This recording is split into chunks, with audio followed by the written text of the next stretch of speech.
Allah Subhanahu wa ta'ala berfirman, wahai orang-orang yang beriman, wahai orang-orang yang merasa punya iman, bertakwalah kamu kepada Allah yang lebih baik.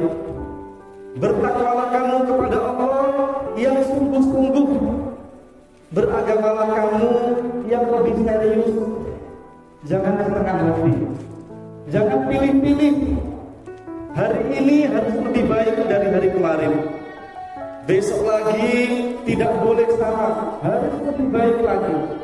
Kepada orang tua tambah baik, kepada mertua tambah baik, kepada istri tambah baik, kepada anak cucu terus tambah baik, kepada tetangga terus tambah baik, kepada semua orang terus tambah baik. Dan Allah berpesan, wala tamutunna illa wa antum muslimun. Wahai hambaku, jangan sekali-kali kamu mati, jangan sekali-kali kamu meninggalkan dunia ini sebelum kamu menjadi muslim terbaik, sebelum kamu menjadi mukmin yang sejati. Melalui mimbar ini kita berdoa. Di hari yang mustajab doa ini, mudah-mudahan seluruh jamaah Masjid Nurul Iman, masjidnya bersih, masjid yang tertib ini, mudah-mudahan semuanya tidak wafat kecuali benar-benar sudah menjadi muslim yang terbaik dan wafat husnul khotimah. Dan kita juga berdoa, kita kirimkan doa untuk orang tua kita yang merintis masjid ini, kepada guru-guru kita, kepada semua pengurus masjid mulai awal sampai sekarang. Bahkan kita doakan semua jamaah yang mengembangkan masjid yang kita cintai ini, yang memberikan dana, yang menyumbang, semuanya diampuni dosa-dosanya oleh Allah, dan Allah berikan kebahagiaan untuk keluarga kita semua. Amin ya rabbal alamin. Hadirin jamaah yang sangat saya hormati, dalam 15 menit ke depan saya akan menyampaikan 8 hal yang tidak disukai oleh Rasulullah SAW. 8 hal yang tidak disukai oleh Rasulullah. Ini saya kutip karena besok sore atau 2 hari lagi kita akan memasuki bulan Rabiul Awal, bulan lahirnya Rasulullah, bulan wafatnya Rasulullah, bahkan bulan Rasulullah hijrah. Siapa yang senang dengan menerima berita lahirnya Nabi Muhammad, maka pasti orang itu adalah orang yang baik, karena dianggap Rasulullah itu orang baik, Rasulullah yang membawa kebaikan. Jadi rasa senang saja dengan masuknya bulan Maulid ini, bulan Rabiul Awal, itu tandanya orang yang baik. Berarti orang itu menganggap Rasulullah orang yang melahirkan perubahan-perubahan besar menuju kebaikan. Mengapa saya katakan orang baik dan berpahala? Kalau orang itu kemudian setiap masuk bulan Maulid, bulan Rabiul Awal dia sedih, dia mungkin menganggap itu tidak baik. Berarti orang itu menganggap Nabi Muhammad adalah sumber kesedihan di dunia ini. Insya Allah jamaah Masjid Nurul Iman semuanya orang baik yang senang dan gembira dengan masuknya bulan Maulid, bulan Rabiul Awal. Mari sama-sama kita menyambut tahun atau bulan kelahiran Nabi Muhammad. Kita bersyukur, kita senang sebagai bentuk cinta kita. Kita ajarkan anak cucu kita supaya kenal Nabi Muhammad. Hadirin sekalian yang sangat saya hormati, kita bangga sebagai bangsa yang besar, bangsa yang sangat agamis.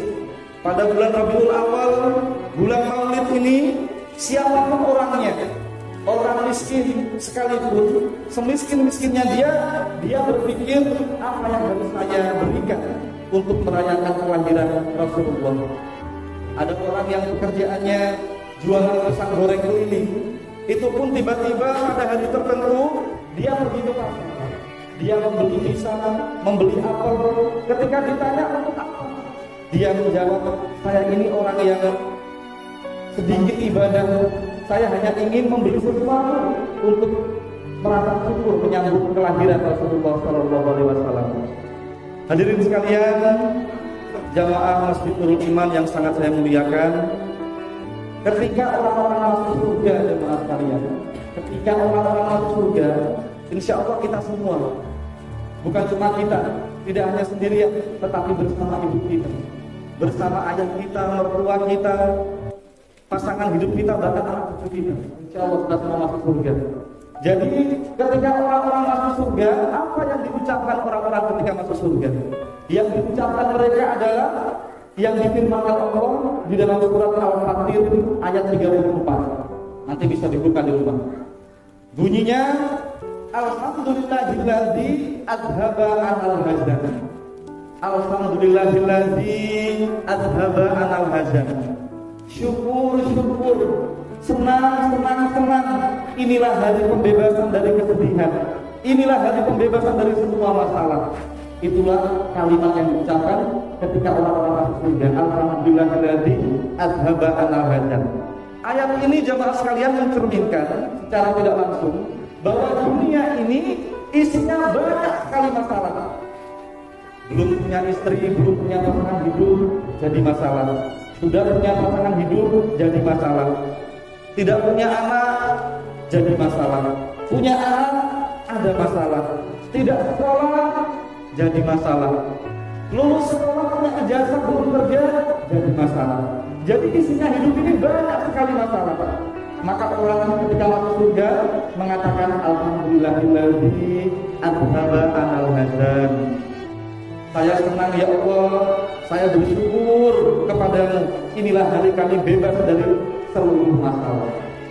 Jadi ketika kita hidup di dunia ini, jemaah sekalian, hidup ini masih koma, belum titik. Hidup masih koma, belum titik. Jadi masih ada perubahan. Masih bisa itu ada kemungkinan. Tapi kalau kita sudah mati, sudah titik, maka semua masalah sudah selesai. Tinggal kita mempertanggungjawabkan amal ibadah kita kepada Allah. Hadirin sekalian, apa saja masalah di dunia ini? Dan ada 8 masalah yang tidak disukai oleh Rasulullah SAW. Bahkan jangan sampai 8 masalah ini terjadi dalam hidup kita. Harus kita hindari, bahkan kita tinggalkan. Maka dari itu 10 menit ke depan ini saya minta jamaah fokus. Jangan ada sampai yang ketiduran. Ada yang main HP atau ngobrol. Ini bisa membatalkan, bahkan bisa mengurangi pahala Jumat. Jangan ada yang ketiduran. Jadi jamaah sekalian, 8 hal yang tidak disukai oleh Nabi Muhammad. Yang pertama adalah cemas tentang masa depan. Cemas tentang masa depan. Anak saya besok bisa berkembang di mana? Masa tua saya nanti dengan siapa? Kalau saya sakit, nanti siapa yang merawat saya? Anak saya ditugaskan di tempat yang jauh bagaimana? Dan seterusnya. Cemas, selalu cemas dalam hidup. Maka hadirin sekalian, cemas seperti ini tidak boleh. Tidak disesai Nabi Muhammad. Sebab itu berarti penghinaan kepada Allah Tuhan kita. Seolah-olah Allah tidak punya perencanaan. Seolah-olah Allah tidak punya rancangan bagaimana hidup kita ke depan. Silakan bapak-bapak dan saudara sekalian, bikin perencanaan, bikin planning, rencanakan, tapi tetap dengan keringanan, dengan semangat, bukan dengan kecemasan. Nanti kalau di rumah bapak-bapak membaca surat Al-Mulk ayat 14. Ala ya'lamu man khalaq wa huwal latiful khabir. Apakah Allah yang sudah menciptakan manusia itu, Allah tidak mengerti apa yang dibutuhkan oleh manusia? Kata Sayyidina Ali karamallahu wajhah, jika kamu cemas, takut berlebihan dalam hidup untuk melakukan sesuatu, maka kamu tidak akan bisa menjadi orang sukses. Kamu tidak akan bisa menjadi apa-apa. Maka silakan membuat perencanaan. Silakan berusaha, berikhtiar, tapi lakukan dengan keringanan dan optimisme, dengan semangat. Bahwa Allah juga punya perencanaan, dan rencana Allah lebih baik daripada rencana kita sendiri. Itu nomor 1. Yang kedua, yang tidak disukai Rasulullah adalah sedih karena masa lalu. Kalau tadi cemas karena masa depan, ini sedih karena masa lalu. Maka hadirin sekalian, sedih terhadap masa lalu itu juga sama. Itu menghina Allah. Seolah-olah Allah itu membuat takdir salah. Seolah-olah Allah tidak adil. Lalu kita protes. Apalagi sampai membanding-bandingkan orang sana itu tidak wajib ibadah, hidupnya kok enak, punya mobil, punya rumah.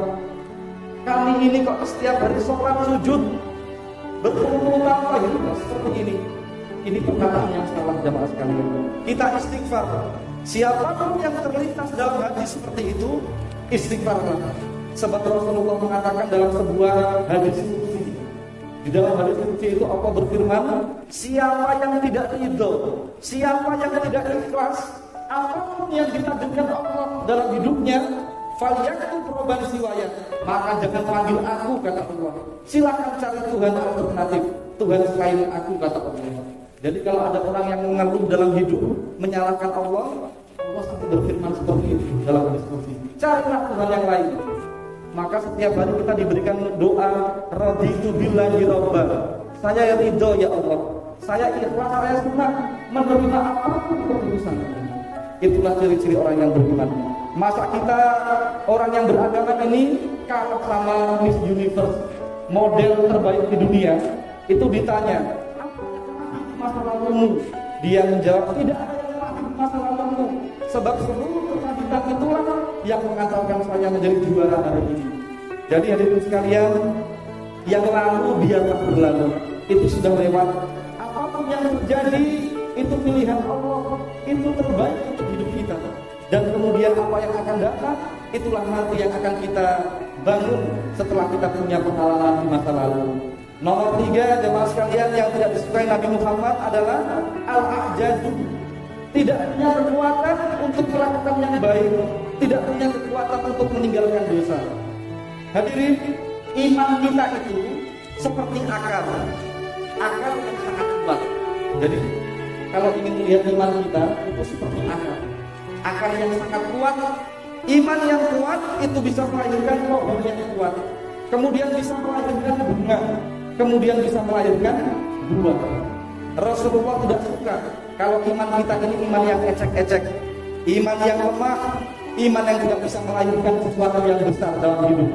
Maka Sayyidina Ali juga pernah mengatakan, kalau kamu lihat ada angin kencang di sana yang menggoyangkan pohon, kata Sayyidina Ali, angin itu bukan untuk menggoyangkan pohon, tetapi angin itu kencang untuk menguji sejauh mana kekuatan akarnya.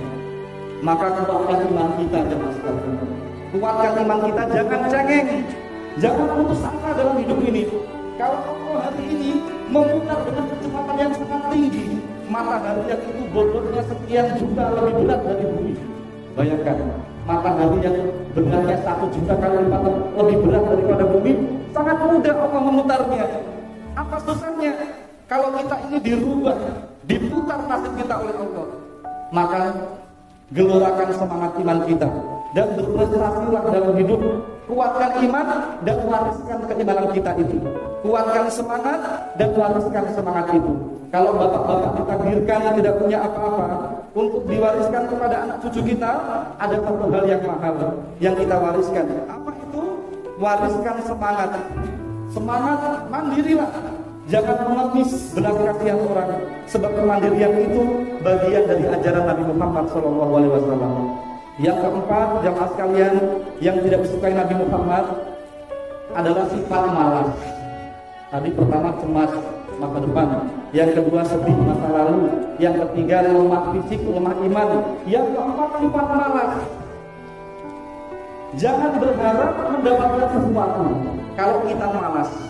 Kalau ingin jadi orang sukses, jangan malas dan tidak mau melakukan sesuatu. Ada pepatah mengatakan, siapa yang maunya ingin santai-santai terus dalam hidup, main HP terus, ya, tidur, makan lagi, rekreasi, nongkrong lagi, maka ketahuilah suatu saat engkau akan menangis. Suatu saat kalian akan menyesali masa depan kalian karena kesalahanmu hari ini. Imam Syafi'i juga mengatakan, siapa yang tidak pernah menangis, bersusah payah karena mencari ilmu, nanti buahnya kamu akan sedih karena kebodohan. Di dalam surat An-Nisa ayat 42, Allah mengatakan, wa idza qamu ila sholati qamu kusala. Dan kalau orang itu sudah malas, termasuk malas sholat, itu adalah bagian tanda-tanda dia itu orang munafik. Masya Allah. Jadi orang kalau malas sholat itu termasuk tanda-tanda orang munafik. Orang munafik itu tandanya bukan hanya bohong, Orang munafik itu tandanya bukan hanya berkhianat, tetapi dalam Al-Quran surat An-Nisa 142 tadi, tanda-tanda orang munafik adalah ketika ada azan malas mengerjakan, seakan-akan tuli telinganya tidak dengar. Kalau sudah sholat tidak sungguh-sungguh, seenaknya saja, sekenanya saja. Maka mari kita buang jauh-jauh sifat malas, karena itu tidak disukai oleh Nabi Muhammad. Malas dalam bekerja dan malas dalam hal beribadah. Yang kelima, jamaah sekalian, al-jubn, rasa takut. Rasa takut itu tidak disukai oleh Rasulullah. Mau nikah takut, katanya tanggung jawabnya besar. Mau bisnis takut gagal, disuruh lari takut nyungsep. Pokoknya takut terus. Disuruh infak sedekah, bakhil, takut miskin. Akhirnya lahirlah sifat berikutnya yang keenam, yang tidak disukai Nabi adalah sifat kikir, sifat pelit, batu kubur, yaitu ketakutan karena hartanya itu kurang, kemudian antum jatuh miskin karena banyak infak sedekah. Orang seperti ini lupa, jamaah sekalian, Allah menjamin siapa yang infak sedekah untuk apa saja, untuk masjid, untuk madrasah, untuk apa saja, bahwa yukhlifu, Allah pasti menggantinya, walaupun bentuknya tidak selalu dengan uang atau duit. Ini janji Allah benar, bukan janjinya juru kampanye. Ini janji Allah yang berjanji, siapapun yang berinfak sedekah dibalas berlipat ganda pada Allah Subhanahu wa taala. Yang ketujuh, jamaah sekalian, yang tidak disukai Rasulullah adalah orang yang susah hidupnya susah karena salah manajemen keuangan, sampai dia terhimpit hidupnya karena gali lubang tutup lubang. Apakah karena kemiskinan? Tidak. Banyak orang yang miskin yang dia bertahan untuk tidak pinjam sehingga hidupnya selamat. Jadi termasuk orang yang suka berhutang, terhimpit hutang hidupnya itu adalah salah satu sifat yang tidak disukai oleh Nabi Muhammad. Ada orang yang ceroboh sampai hidupnya itu gali lubang tutup lubang, sampai dia tidak berani bertemu orang, harus pindah ke pulau lain, harus pindah rumah, ke masjid saja tidak berani, apalagi ketemu orang yang meminjamkan subhanallah. Itu sifat yang ketujuh. Sifat yang kedelapan yang tidak disukai Nabi Muhammad adalah orang yang hidupnya susah karena dibayangi ketakutan oleh orang-orang yang semena-mena. Oleh karena itu, jamaah sekalian, kita harus pandai memilih calon pasangan hidup kita. Kita harus pandai memilih calon partner bisnis kita, pekerjaan kita. Jangan sampai hidup kita ini di dalam ketakutan. Yang kedua, awas, jangan terlalu kita berhutang budi kepada seseorang. Jika kita terlalu berhutang budi pada seseorang, kita seperti di dalam kekuasaannya, kita tersandra oleh semuanya itu. Maka bapak-bapak sekalian yang sangat saya hormati, kalau kita ingin bebas dari 8 masalah itu, di sini ada hadis dari Anas bin Malik radhiyallahu anhu. Anas bin Malik bercerita Nabi Muhammad SAW bersabda yang artinya, kalau ingin bebas dari semuanya itu, berdoalah dengan doa ini. Insya Allah Pak Imam sudah hafal doa ini, nanti bisa dihafal. Allahumma inni a'udzubika minal hammi wal hazan. Ya Allah, jauhkan kami dari cemas masa depan dan sedih masa lalu.